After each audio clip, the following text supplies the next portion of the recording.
Muri iki cyumweru icyahoze ari igitekerezo mu ntangiriro cyagiye mu bikorwa mu masaha 24 yonyine.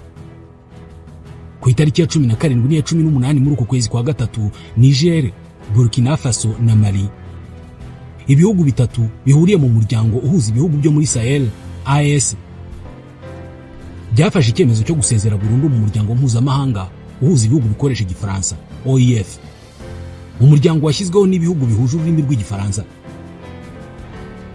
Ibi bihugu bitatu byohereje inyandiko ku bayobozi ba OIF bibamenyesha icyemezo cyabyo cyo kuva burundu muri uyu muryango, nubwo ari bimwe mu byawushinze.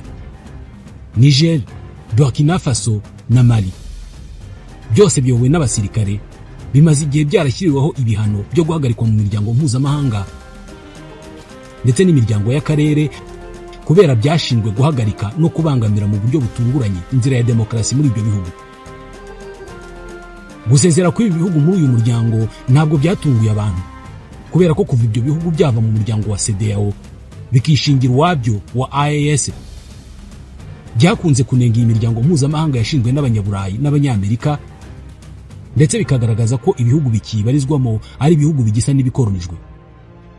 Ibi bihugu bitatu biyoborwa n'abagabo batatu bose bagiye ku butegetsi bakoze coup d'etat, bigatuma bagirana ibibazo n'Uburayi na Amerika. Ni General Abdurrahman Chiani uyobora Niger, ni Captain Ibrahim Traoré uyobora Burkina Faso na Colonel Assimi Goïta wa Mali.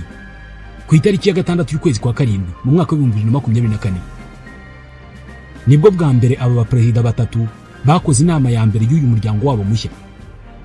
Icyo gihe buri mu perezida yavuze ijambo, ariko imbwirwaruhame yavuzwe na Captain Ibrahim Traoré, ari nawe muto muri bo kuko afite imyaka 36, niyo yasigaye mu mitwe y'abantu, ndetse icyo gihe amagambo yarimo yatumye benshi bavuga ko yamwongerereye urwango mu Burayi na Amerika.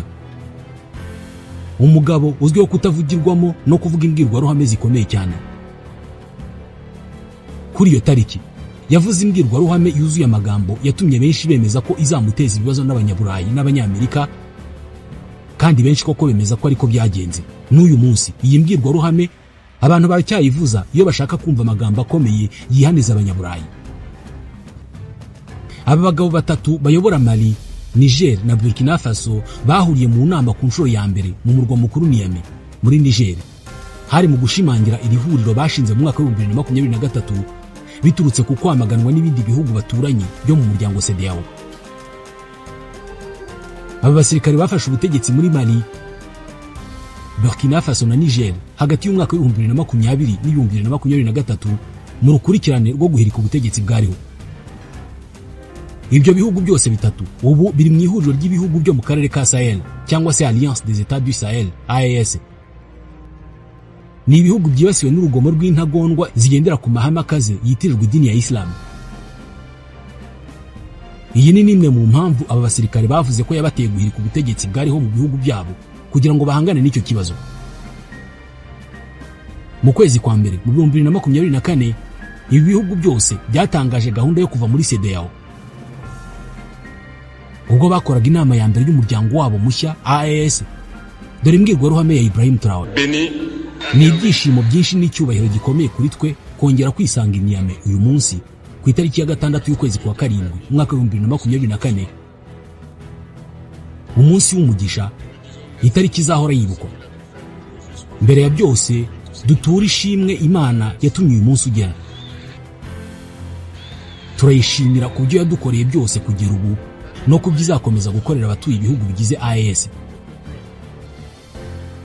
Munyemerere kandi nshimira abaturage ba Niger, abaturage banyuze mu bibazo bikomeye kuva aho CNSP itangiriye, kubera ibihano byafatiwe iki gihugu bikozwe n'umuryango CEDEAO, ariko bagakomeza kwihangana no guhagarara gitwari. Ndashimira cyane abanyaniger mwatwakiriye mu buryo bushimishije ejo hashize ubwo twageraga ku butaka bw'iki gihugu cyacu cya Niger. Murenze kuba inshuti, murenze kuba abaturanyi, muri abavandimwe bacu, muri ab'agaciro kuri twe. Ubuvandimwe burenze ubushuti cyangwa se guturana. Dufite amaraso amwe atembera mu mitsi yacu. Mu mitsi yacu haratemberamo amaraso y'abo barwanyi b'ibihangange barwanye bakatugabira iyi si dutuye twita Mali, Burkina Faso na Niger. Mu mitsi yacu hatemberamo amaraso y'abo barwanyi b'intwari bafashije isi yose kwikiza abanyagwa b'abanazi n'ibindi byago byinshi. Mu mitsi yacu hatembera amaraso y'abo barwanyi b'intwari bashimuswe bakavanwa muri Afurika bakajyanwa i Burayi, Amerika, Aziya no hirya no hino ku isi, bakagira uruhare mu kubaka ibyo bihugu mu gihe cy'ubucakara. Mu mitsi yacu haratemberamo amaraso y'abantu bubashywe, abantu b'imbaraga, kandi kubera ibyo twishimira kuba bene igihugu b'ibihugu bigize AES. Afurika ni umugabane wababaye cyane kandi ugikomeza kubabara kubera abashaka kuyikoloniza. Aba bampatse ibihugu bafite igitekerezo kimwe cyonyine mu mitwe yabo. Babona Afurika nk'umugabane w'abacakara, nuko bahora bayireba, kandi kugeza ubu ntibarashobora guhindura ubwo buryo bwabo bwo gutekereza. Ikintu kibabaje cyane. Dore uko babigenza rero. Akaga kabaye kuva mu myaka ya za 60 ubwo batangaga ibyo bise ubwigenge ku mugabane wa Afurika. Nyamara ibyo bakoze ntabwo byari ubwigenge nyabwo,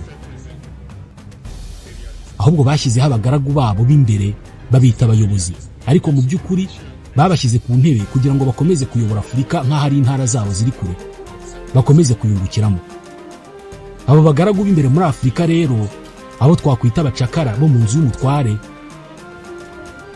uyu munsi nta cyerekezo bafite uretse kwigana ubuzima bw'umutware wabo, kumushimisha no gukora byose uko bibategetse.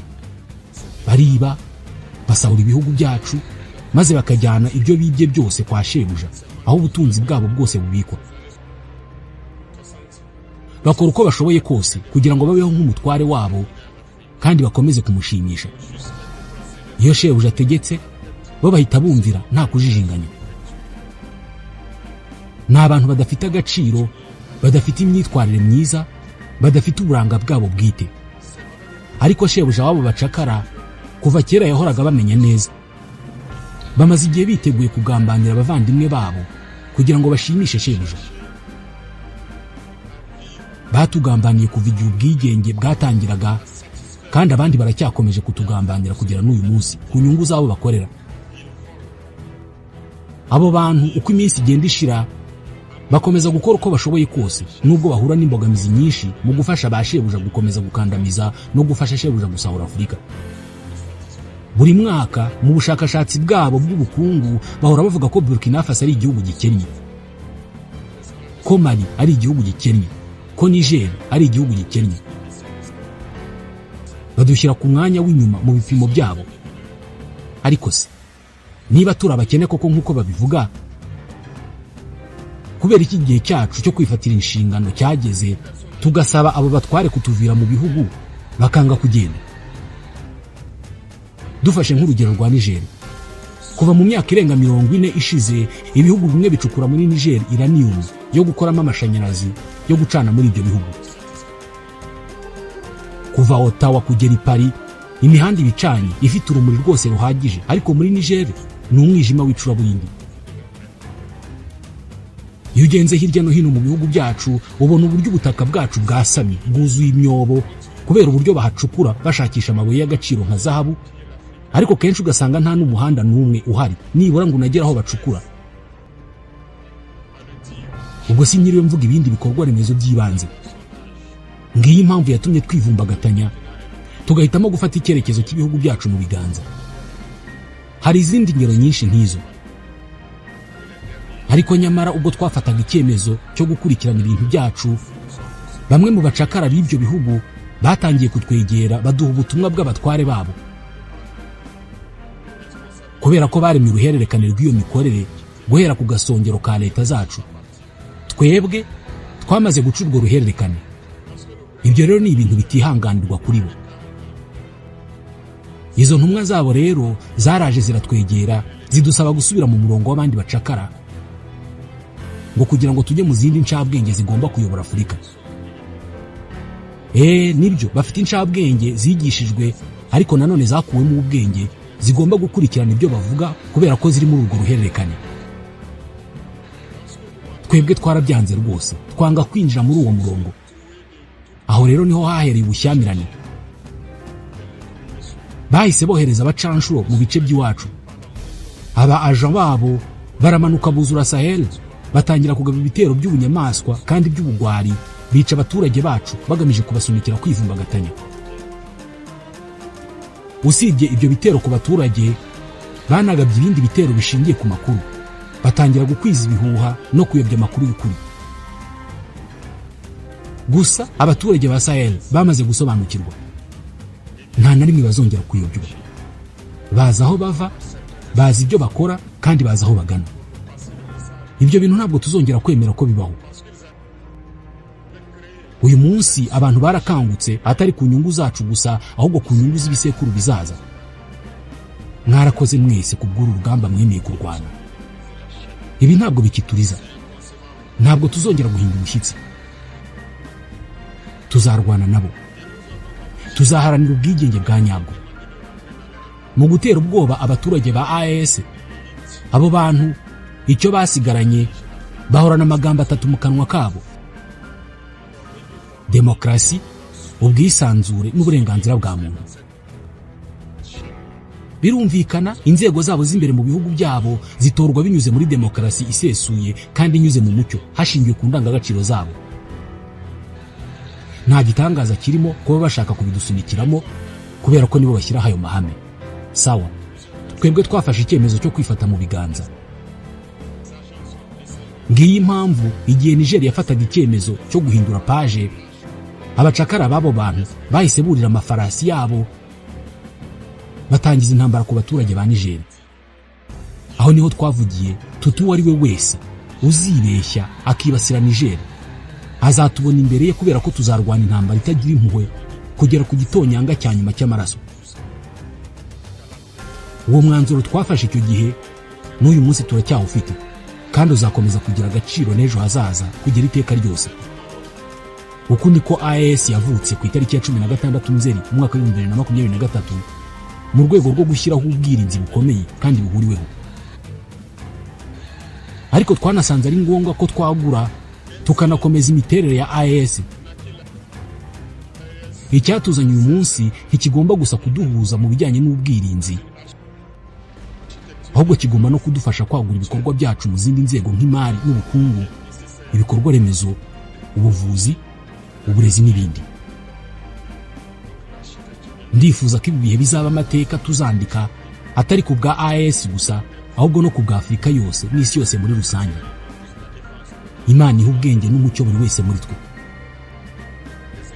Imana ituyobore muri iyi nshingano twahawe, kandi cyane cyane mu byo dukora byose twite ku kintu kimwe: inyungu rusange z'abaturage bacu.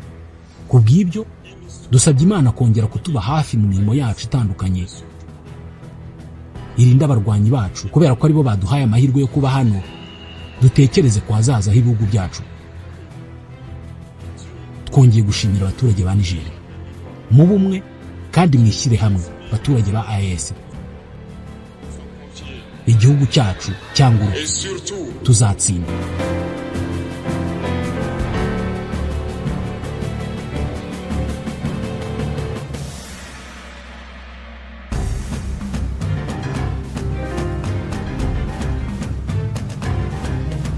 Ku itariki ya 30 y'ukwezi kwa cyenda mu mwaka wa 2022, ubwo isi yose yamenyaga Kapiteni Ibrahim Traoré, abantu hafi ya bose baratangaye.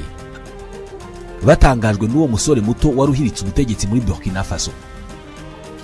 Ubwo yajyaga ku butegetsi yari afite imyaka 34 y'amavuko, akaba umusirikare umenyereye urugamba kubera ko yarwanye intambara zirenze imwe mu gihugu cye. Icyatumye amenyekana kandi ni uburyo yagiye ku butegetsi avuga imbwirwaruhame zikomeye zuzuye amagambo y'impinduramatwara. Abantu benshi bakimumenya bahise batangira gutekereza Thomas Sankara, Sékou Touré cyangwa se Emery Lumumba Patrice. Buri wese yifuza kumenya byinshi kuri uyu mujene udakunze guseka. Ahora mu mpuzankano za gisirikari, imbunda ku mukandara, iryinyo kurindi n'amagambo y'urucantege ku bakoloni n'abandi bose bitwa abanzi ba Afurika. Gusa ariko nubwo ari uyobora akanagendesha imashini y'ubutegetsi muri Burkina Faso, hari undi mugabo bivugwa ko yamufashije byose kugera twese tumumenye, ndetse ikinyamakuru Jeune Afrique ntabwo gitinya kumwita l'homme de l'ombre d'Ibrahim Traoré. Ukuboko kutagaragara gusunika Ibrahim Traoré ngo abe Ibrahim Traoré tuzi. Uwo mugabo yitwa Oumarou Yabre, amaze igihe kirekire aziranye na perezida w'inzibacyuho wa Burkina Faso. Kuvaho Roch Marc Christian Kabore agiriye ku butegetsi, hanyuma hakaza Paul Henri Sandaogo Damiba agahirima, uyu mugabo Oumarou Yabre yagumye mu bibazo byose byibasiye igihugu cye. Oumarou Yabre uyu munsi ayobora urwego rw'ubutasi rwa Burkina Faso. Niwe mugabo wongorera mu gutwi kwa perezida Ibrahim Traoré. Hari abajya kure bakavuga ko bwana Yabre ariwe washyize ku butegetsi Ibrahim Traoré, ndetse niwe ukomeje kumufasha kuburinda. Umugabo wafunze abatasi 4 b'Ubufaransa akabamarana muri gereza amezi 9, bigateza ibibazo by'ububanyi n'amahanga n'amagambo menshi y'abantu batuye umugabo azikoraho. Kuwa kabiri ku itariki ya 4 y'ukwezi kwa 10 mu mwaka wa 2022, mu gihe Burkina Faso yari imaze kugira kudeta ya kabiri mu mezi atarenga 8, amajwi ya butine cyangwa se inkweto z'abasirikare yongeye kumvikana kandagira kuri tapi y'umutuku mu biro bya perezida wa Burkina Faso. Itsinda rito ry'abasirikare bambaye impuzankano ya gisirikare y'icyatsi kibisi, ingofero zitukura za gisirikare, maske zifutse amasura yabo ku buryo utababona mu isura, imbunda nini n'into ziri ku mikandara, amasura kunje ku batari bayahishe, ubona bose bafite uburakari nta byishimo by'uko bafashe ubutegetsi. Aya niyo mashusho twabonye kuri televiziyo icyo gihe. Ibrahim Traoré niwe wari uyoboye abo basirikare. Isura ye yagaragaraga ku gice gito kubera ko nawe yari yambaye ikimeze nk'umupira bita runiga, yawuzamuye apfuka isura asiga amaso. Umwambaro wari umuhisha isura wari ufite ibara ry'umusenyi. Aka kantu kamuhisha isura amaze kukamenyekanaho. Yari yambaye kandi uturindantoki nk'umuntu uhora yiteguye urugamba. Nyuma y'iminsi mike gusa afashe ubutegetsi ku ngufu, uyu mugabo wari ubaye umukuru w'igihugu ukiri muto ku isi yose ku myaka 34 y'amavuko yari yakiriye intumwa za CEDEAO ziyobowe na Mamadou Issoufou wahoze ari perezida wa Niger.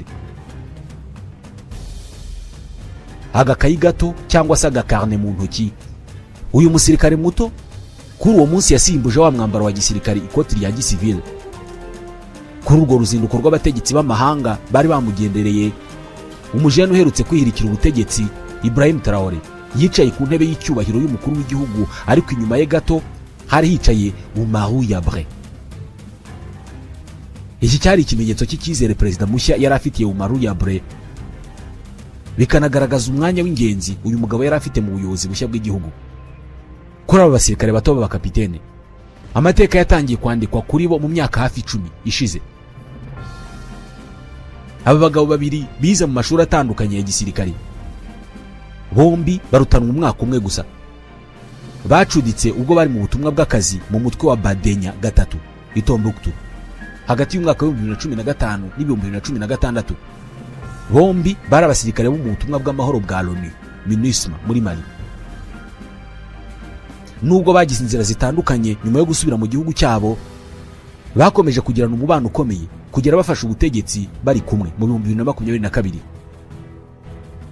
Oumarou Yabre wari umusirikare mu ngabo zirwanira ku butaka, yahinduye umwuga ajya mu butasi. We na Ibrahim Traoré bombi bari batarageza ku myaka 35 ubwo bahirikaga Lieutenant Colonel Paul Henri Sandaogo Damiba. Nubwo bari bakiri bato, iyi kudeta ntabwo yari iya mbere.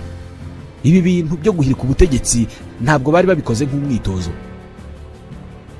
Mu kwezi kwa mbere mu 2022 ubwo Paul Henri Sandaogo Damiba yahirikaga ubutegetsi bwa Roch Marc Christian Kabore wari uyoboye igihugu kuva mu 2015, aba basirikare babiri bari hafi aho ngaho bareba uko ibintu bikorwa. Bari mu gisirikare cyari cyaratereranywe kandi cyari ibibazo byinshi. Bari bazi cyitwa kababaro n'uburakari. Igitero cya Inata ku itariki ya 14 y'ukwa 11 mu 2021 cyahitanye abasirikare ba Burkina Faso bagera kuri 53 bari barabuze ibiribwa n'inkunga, maze kiba nk'igisutse amavuta ku muriro n'ubundi wagurumanaga.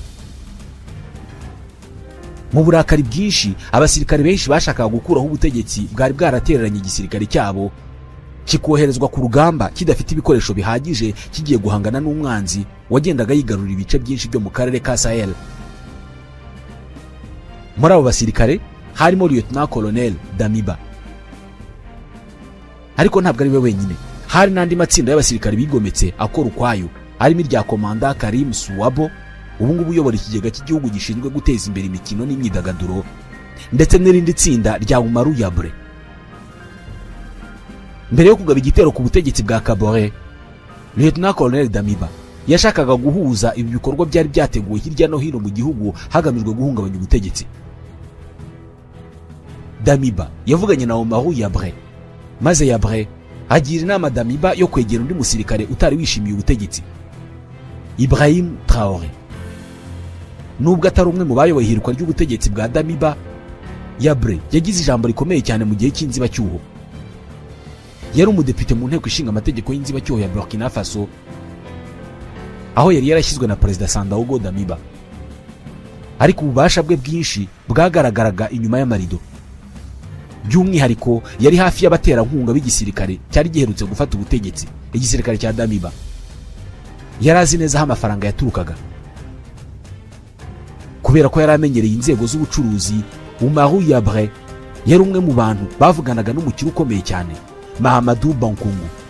Uyu ni umuherwe wo muri Burkina Faso utunze miliyari 2 z'amadolari.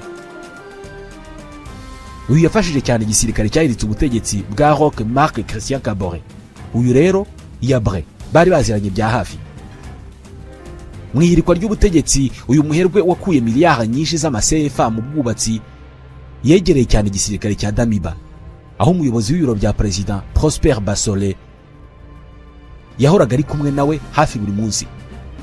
Ubwo umubano watangiraga kuzamo agatotsi hagati ya Perezida mushya wategetse igihugu binyuze muri coup d'etat na bamwe mu basirikare bakiri bato, by'umwihariko Traoré na Yabre.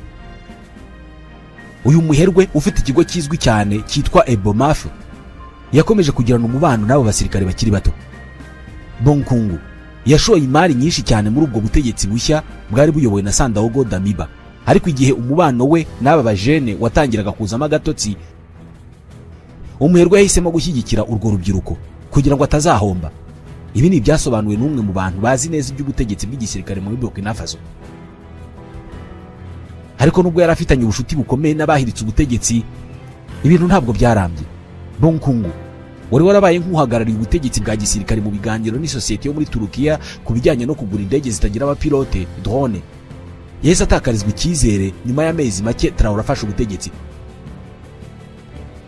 Uretse guhuza bamwe mu bacuruzi bakomeye na perezida w'inzibacyuho, Umaru Yabre yaranafite inshingano zitagaragara zo gukurikirana imiryango itegamiye kuri leta muri iki gihugu.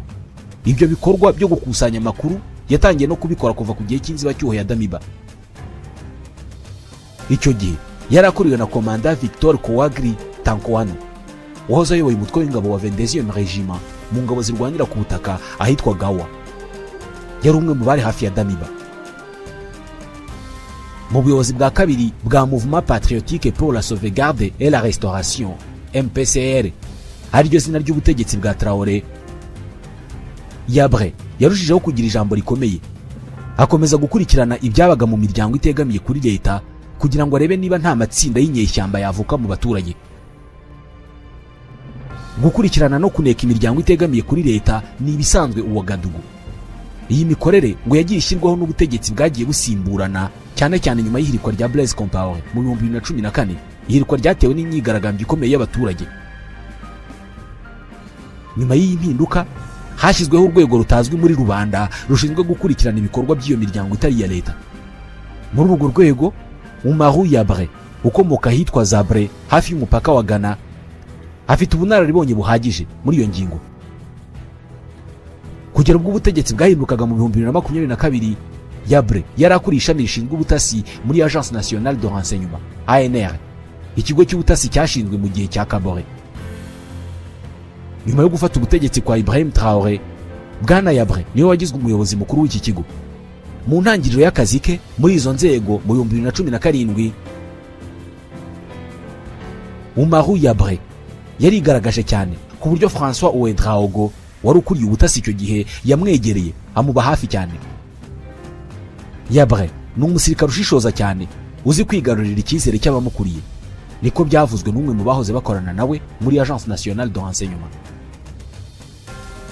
Mbere y'ibi, Umaru Yabre yize mu mashuri ya gisirikare azwi cyane mu gihugu arimo Prytanée Militaire de Kadiogo PMK, aho yize kuva mu 2000 kugera mu 2007.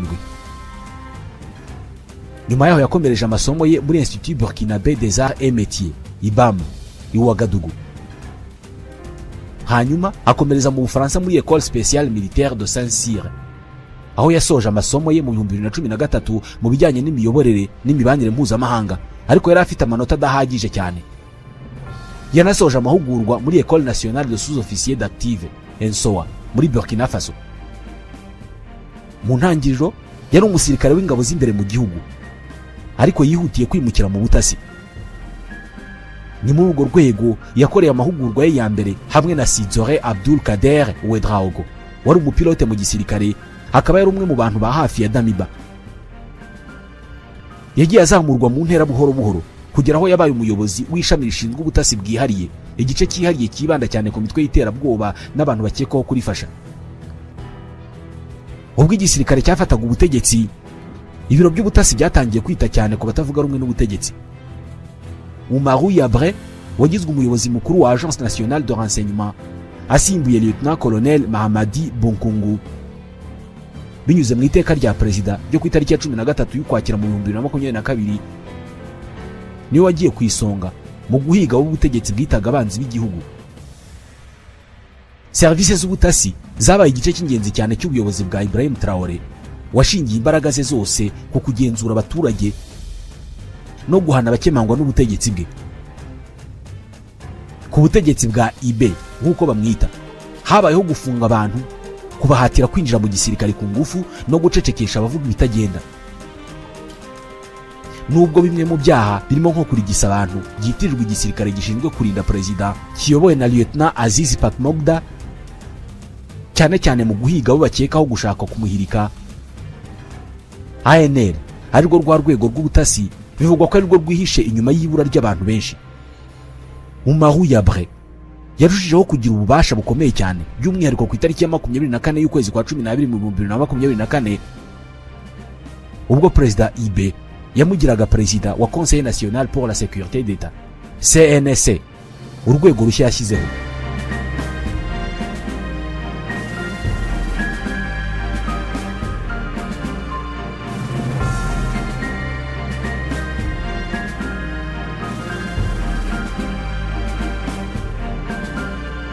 Ikinyamakuru Jeune Afrique giherutse kwandika ko ubutegetsi bukoresha igitugu bwubatswe ku buryo buhamye, bushyigikiwe n'imiyoboro ya propaganda ikora neza kandi ihora ikaza umurego.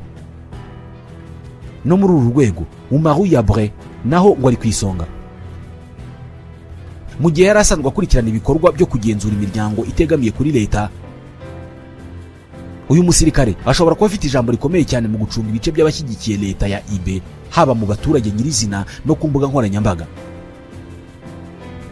Nk'umuntu wari uri mu bibazo byose iki gihugu cyagize mu myaka ya vuba, uyu mutasi mukuru wa Ibrahim Traoré yagize uruhare rukomeye cyane mu gushishikariza urubyiruko gushyigikira ubutegetsi bwa gisirikare kuva ku nzibacyuho ya mbere.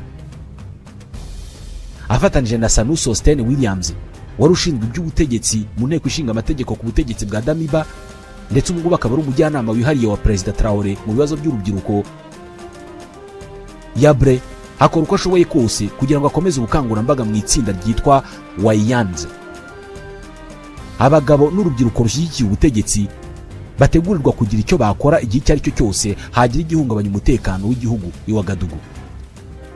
Urugero, mu kwa 9 mu 2022 ubwo hakwirakwiraga igihuha cy'uko Paul Henri Sandaogo Damiba wari uherutse guhirwa ku butegetsi ngo yahungiye ku basirikare b'Abafaransa bari bakambitse mu kigo cya gisirikare cya Cambonsin hafi ya Ouagadougou.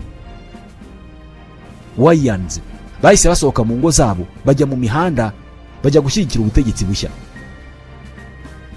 Ku bwa benshi, Yabre ngo yaba ari umwe mu baterankunga b'uyu mutwe witwa inyeshyamba zishyigikiye ubutegetsi bwa IB, nubwo nta gihamya ifatika yigeze itangwa kuri ibi. Uretse abo mu mihanda, ubutegetsi bunashyigikirwa n'abantu benshi ku mbuga nkoranyambaga bakora ubutaruhuka mu gushakisha no guhiga abo bita abataye igihugu. Muri abo batavuga rumwe n'ubutegetsi hagarukwa cyane kuri Ibrahim Mayiga, umunyapolitiki w'impirimbanyi z'abanyaburkina Faso baba muri Leta Zunze Ubumwe za Amerika.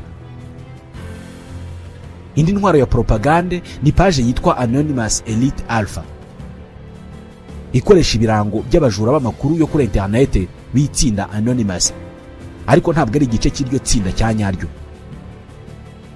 Iyo page ikoreshwa mu guharabika no kwibasira abakekwaho kudashyigikira ubutegetsi bwa IB. Aba bashyigikiye ubutegetsi nta shiti bivugwa ko baba bafite imikoranire ya hafi n'ibiro by'ubutasi biyoborwa na Umaru Yabre.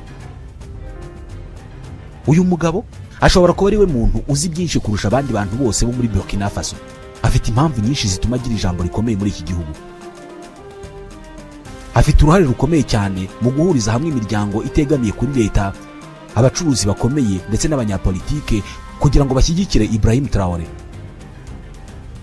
Yabre yabaye umuntu udasimburwa muri systeme ya IB kubera ubushobozi bwe mu gucunga amakuru no guhuza ubutegetsi n'andi matsinda y'inyungu zitandukanye. Ubu Yabre ni amaso akaba n'amatwi y'ubutegetsi bwa Ibrahim Traoré. Ahora ahangayikishijwe n'ibyo abona nk'ibyahungabanya ubu butegetsi, yaba ari ibyago bya nyabyo cyangwa se ibihuha. Byose ni ubyitaho. Uyu niwe mugabo wongorera mu gutwi kwa Ibrahim Traoré.